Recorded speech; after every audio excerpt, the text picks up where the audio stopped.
Vamos a continuar con la programación. Vamos a dar la bienvenida a Cristóbal Linero, que nos presenta este espacio de Estudios Vida. Buenos días, Cristóbal, ¿qué tal estás? Muy buenos días, José. Gloria al Señor, la verdad que muy bien. Aquí estamos confiando en el Señor. Pues cuando quieras, Cristóbal, el espacio es tuyo. Adelante. Pues muchas gracias, José. Entonces comienzo.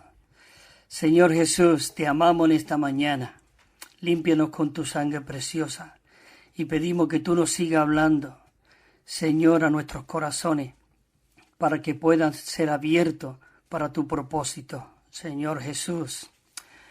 Bueno, queridos hermanos y hermanas, es maravilloso de que en esta mañana podamos seguir compartiendo de estas tres vidas, que es Noé, Daniel y Job. Y dice que Daniel, tanto como Noé y como Job, dice que fueron tres personas que llevaron una vida vencedora. Y la que vamos a seguir compartiendo de Noé, dice que fue una vida, él llevó una vida y una obra que dice que cambió la era. Qué maravilloso de que nosotros en esta mañana podamos ponernos en las manos del Señor y decir, Señor, queremos cooperar contigo, queremos ser uno contigo en cómo tú te estás moviendo. Y realmente podemos ver de que Noé tenía un corazón para el Señor. Dice que Noé halló favor ante los ojos de Jehová. Y dice también el versículo 9 de que Noé fue un varón justo, irreprensible en sus generaciones. Y dice que Noé anduvo con Dios. Qué maravilloso de que en esta mañana nosotros podamos decir, Señor, yo quiero ser una persona que ando contigo, que vivo contigo, que te expreso a ti, que te vivo a ti. Dice que la vida de Noé fue una vida que cambió la era. Y realmente el Señor Jesús nos dice que en los tiempos de Noé, dice que en estos últimos tiempos será como los tiempos de Noé. Entonces, si nosotros echamos una mirada, realmente podemos ver de que estos tiempos son iguales como aquellos tiempos. Pero qué bueno de que nosotros en esta mañana tenemos este Cristo viviente en nosotros, Señor Jesús. Y aquí voy a comenzar con como terminamos la semana pasada. Dice que el propósito principal del relato de Génesis no es mostrarnos todo el desastre que hubo y en cuanto a la caída, sino que realmente lo que el Señor quiere hoy mostrarnos es que veamos la gracia de Dios que Él puede hacer por medio de estos seres caídos.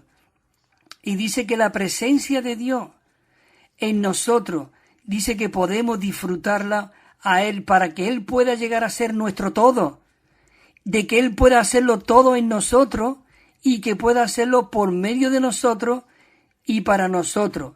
Y dice que esta gracia que Noé halló, la gracia que viene a nosotros hoy, dice que es para ser nuestro rico suministro de vida, para ser nuestra fuerza y para llegar a ser nuestro todo. Pudimos ver en el Evangelio de Juan, que lo leímos la semana pasada, que el Verbo se hizo carne, ¿verdad? Y dice que nosotros pudimos contemplar su gloria. Gloria, dice, como la del unigénito Hijo del Padre, y este Cristo maravilloso que se hizo carne, que vivió entre nosotros, que pudimos ver su gloria, dice que Él estaba lleno de gracia y de realidad. Y lo maravilloso es que esta gracia, que estaba lleno Él de gracia y de realidad, su propósito, su deseo, era que esa gracia fuese impartida dentro de nosotros. Por eso dice el Evangelio de Juan 1:16, porque de su plenitud, dice, recibimos todo.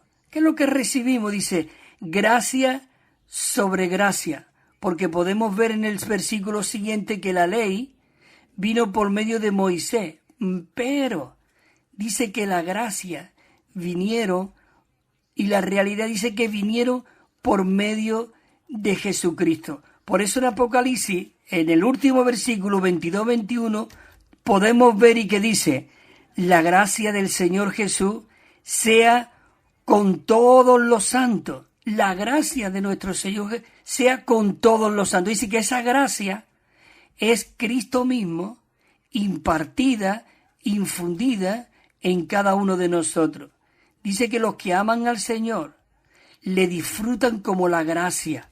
Señor Jesús. Dice en Efesios 6:24, dice que la gracia sea con los que aman a nuestro Señor Jesucristo en incorrupción. Qué maravilloso de que hoy la gracia de nuestro Señor Jesucristo está con todo aquello que le ama. Por eso necesitamos ser aquellos que aman al Señor. Y aquí vienen unos versículos de Juan 21, cuando dice que el Señor Jesús, después de haber terminado de desayunar, cuando Él se le apareció a sus discípulos, que Él estaba con ellos, dice que Él se le presentó a ellos. Y una vez que había desayunado, se acercó a Pedro y le dijo: Simón, hijo de Jonás, ¿me aman más que esto? Hermanos y hermanas, el propósito de Dios es que hoy Dios desea que nosotros seamos aquellos que le amamos, que seamos aquellos que realmente tenemos un corazón para el Señor. Pedro le pudo decir: sí, Señor, tú sabes, yo te amo. Y el Señor Jesús le dijo: apacienta mis corderos. Qué maravilloso de que cuando nosotros somos aquellos que amamos al Señor, somos esa representación y esa réplica del Señor aquí. Y dice que por segunda vez, otra vez, el Señor Jesús le pregunta, y aún a nosotros nos pregunta en esta mañana: Cristóbal, ¿me amas? ¿Y qué es lo que hoy nosotros podemos responderle? José, ¿me amas?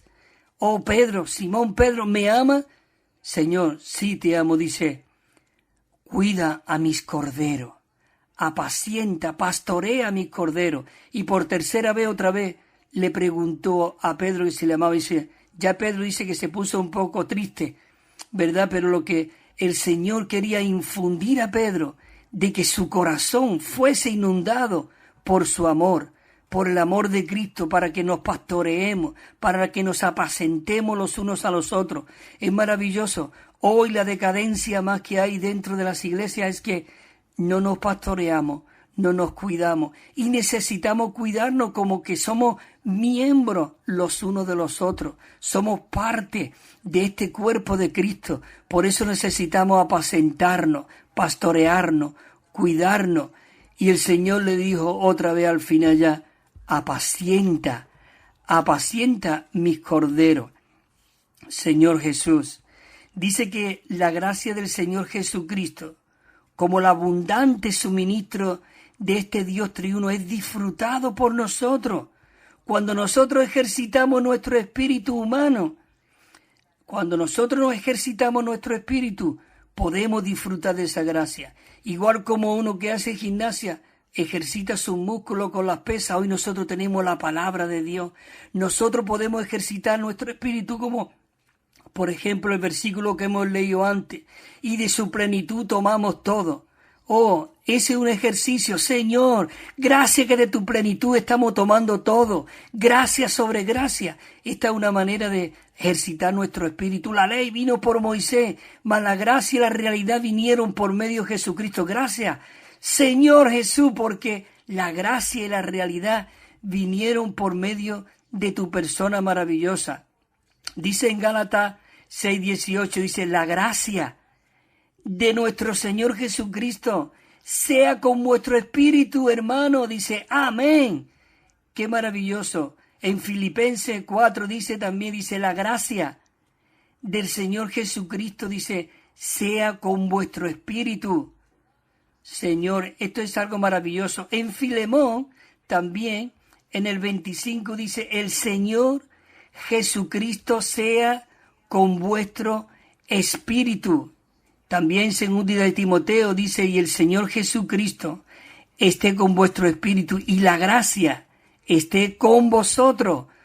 Es maravilloso. Vosotros podéis decir, bueno, y la gracia, es que el propósito de Dios es que Él pueda hallar esa gracia como la halló también en Noé. Y dice que halló gracia ante los ojos de Noé.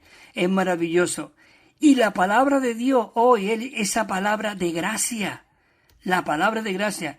En Hechos de los Apóstoles, el apóstol Pablo, capítulo 20, 32, dice, y ahora os encomiendo a Dios, dice, y a la palabra de su gracia que tiene poder para sobreedificaros, dice, y daros herencia ante todos los que han sido, dice, santificados. En Colosenses 3:16 dice, y la palabra de Cristo more, como dice, ricamente en vosotros, con toda sabiduría, enseñándoos y exhortando los unos a los otros, dice, con salmos, con himnos y cánticos espirituales. Y mira cómo termina este versículo, cantando con gracia en vuestros corazones, Señor Jesús, a Dios. Por eso necesitamos que esa gracia esté abundantemente en nosotros por medio de esa palabra. Dice en Jeremías 15:16, dice, fueron halladas tus palabras y yo las comí. ¿No es maravilloso esto que hoy nosotros podamos comer de la palabra de Dios? Cristo mismo es esa palabra que se hizo carne y habitó entre nosotros, y Él quiere infundirse. Dice, yo soy ese pan vivo que descendió del cielo. El que de mí se alimenta, el que de mí come, no tendrá hambre jamás. Además, dice en el 57, dijo, como me envió el Padre viviente, y yo vivo por causa del Padre, dice, asimismo, el que me come, él también vivirá por causa de mí. Este es el secreto, hermanos y hermanas, en que Dios hoy quiere y desea que nosotros seamos ese Cristo viviente aquí en la tierra. Por eso dice que Él llegó a ser no el unigénito cuando Él estaba aquí, pero cuando Él resucitó y se infundió, se sopló dentro de nosotros, dice que llegó a ser el primogénito entre muchos hermanos. Es como si fuese habido un parto universal, con muchos hijos, como el grano de trigo que cayó, que hemos hablado muchas veces. Él quiere multiplicarse, Él quiere y desea y tiene en su corazón de que tú y yo podamos ser esa representación viviente aquí en la tierra. Por eso dice en Jeremías, fueron halladas tus palabras y yo las comí. Oh, es maravilloso, dice, y tu palabra me fue por alegría y gozo en mi corazón, así que por tu nombre soy llamado, oh Jehová de los ejércitos. Es maravilloso, queridos hermanos. Señor Jesús, dice en Primera de Corintios, dice, pero por la gracia de Dios soy lo que soy, dijo el apóstol Pablo, dice, y su gracia para conmigo, dice, no ha sido en vano. Y él sigue diciendo, dice, porque antes bien, dice, he trabajado mucho más que todos ellos. Pero el apóstol Pablo, qué maravilloso, cómo nos aclara, dice, pero no yo, sino la gracia de Dios conmigo. Queridos hermanos y hermanas, que hoy nosotros seamos aquellos que clamamos, Señor, que tu gracia crezca rica y abundantemente por medio de comerte a ti y beberte en tu palabra. Dice que nosotros debemos ser buenos mayordomos de la multiforme gracia de Dios. Mira lo que dice en 1 de Pedro 1:10, dice, cada uno, dice, según el don que ha recibido, ministrelo a otro como buenos mayordomos de la multiforme gracia y sabiduría de Dios. Hermanos y hermanas, esa gracia es Cristo mismo creciendo, infundiéndose en cada uno de nosotros. Por eso, en Efesios, en el capítulo 4, versículo 29, yo decía siempre esta palabra que dice aquí el apóstol Pablo, y es que nosotros necesitamos estar llenos de esta gracia. Mira lo que dice Efesios 4:29, dice, ninguna, hermanos y hermanas, ninguna palabra salga de vuestra boca, sino la que sea, dice, buena para edificación según la necesidad, a fin de dar, dice, gracia a los oyentes. Por eso nuestro hablar tiene que ser Cristo. Por eso Pablo le decía a Timoteo, Timoteo, guarda ese depósito que está lleno de la palabra de Dios que tú aprendiste desde pequeño. Queridos hermanos, necesitamos tener ese depósito lleno dentro de nosotros. Es maravilloso, Señor Jesús. Bueno, me queda ya un par de minutos y dice así. Dice, al igual que su bisabuelo Enoc de Noé, dice, Noé andó por fe con Dios. Dice que la fe era el elemento divino, infundido y transfundido, dice, en su ser. Ese elemento que había dentro de Noé, por medio de él aprendió de su bisabuelo Enoc, que caminó con Dios. Y dice aquí la palabra que Noé no solamente caminó con Dios, sino que fue hallada gracia. Digamos, en la esencia divina estaba en su ser. Dice que ese elemento llegó a ser su capacidad para creer. Y como resultado de ello, dice que se convirtió como heredero de la justicia de Dios. Dice, y en un heraldo de justicia, a manera de protesta con aquella maligna generación. La justicia de Noé, dice que fortaleció la postura tomada por Dios con respecto a ejecutar su juicio sobre esta generación. Dice que era una generación impía. Así, dice que, y entonces anduvo Enoc, dice, con Dios, después de que engendró a Matusalén, 300 años. Dice, y engendró también más hijos e hijas. Pero, dice el versículo 24, dice, y anduvo Enoc con Dios y no fue hallado porque Dios se lo llevó. Queridos hermanos, Dios no solo se llevó a Noé porque caminó con él, sino que él cumplió el propósito que había en su corazón. Dice, estas son las generaciones de Noé. Dice que Noé fue un varón justo e irreprensible en sus generaciones y Noé anduvo con Dios. Y al andar con Dios, él pudo ver y hallar esa gracia. Así que, queridos hermanos, tengo que terminar ya. Que esa gracia abundante sea infundida, sea impartida, sea ya no solamente en nuestro espíritu, sino que Él pueda santificar todo nuestro ser, como dice tanto en Efesios 5:26, dice que por medio de la palabra está purificando nuestros corazones con la palabra del agua pura, para presentársela, dice, como una iglesia gloriosa, sin mancha y sin arruga. Esto es algo maravilloso. Así que el Señor os siga fortaleciendo, os siga equipando, se siga infundiendo como la gracia en cada uno de nosotros. Señor Jesús, te amamos. Que esta palabra, Señor, se grabe en nuestros corazones. Queremos que tú nos mires y tú halles tu gracia misma dentro de nosotros. Gracias, José, y todos los radioyentes, que el Señor os siga fortaleciendo y hasta el viernes que viene, si el Señor lo permite. Amén, Señor Jesús. También estamos enviando, queridos hermanos y hermanas, un Nuevo Testamento de estudio que tiene 9.500 notas explicatorias y cada libro al comienzo tiene un bosquejo con el contenido. Es muy rico y muy disfrutable. Y una colección de 7 libros. Nos pueden llamar al teléfono 951-094-888, 951-094-888 o al correo electrónico evida4 con número @gmail.com, evida4 con número @gmail.com. También tenemos WhatsApp 637 87 99 66, 637 87 99 66, o si nos llama desde fuera de España tienen que poner el +34 y os lo enviaremos gratuitamente y sin compromiso.